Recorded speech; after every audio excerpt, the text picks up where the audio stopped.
when we speak about this axis of evil, and I'm not afraid to call it like that, I know it's a quite disputed term from the early 2000s, I would go even a little bit further and say something like, yeah, it's quite clear, it is BRICS plus against us.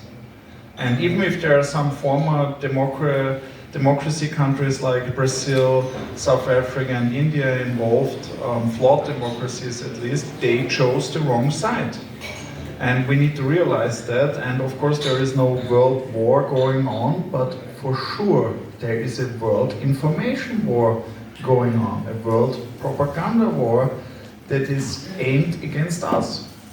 And we see this when we, for instance, take a look at the subtle propaganda that China is doing, when they have one message, basically, Western media is lying to you. And guess who benefits from this message? Not only China or other authoritarian regimes that are far away, it's also Russia that is leading a war right in Europe at the moment.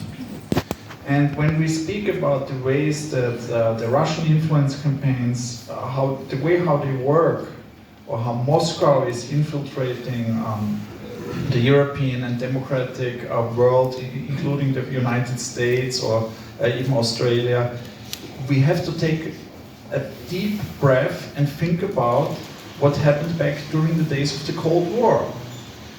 They had a system and a kind of toolbox called activnie meropриятия, active measures, which they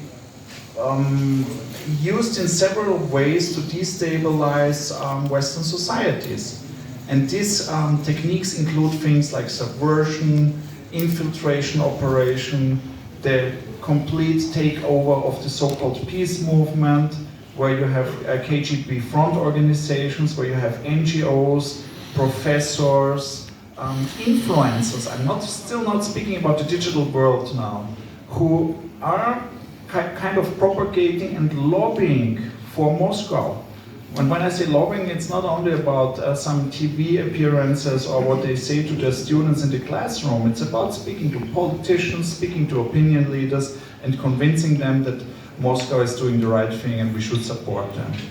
And when we go now to 2024, we need finally to realize that everything they did back then during the late 70s, even 60s, but also late 70s and the early 80s before Glasnost, they still do.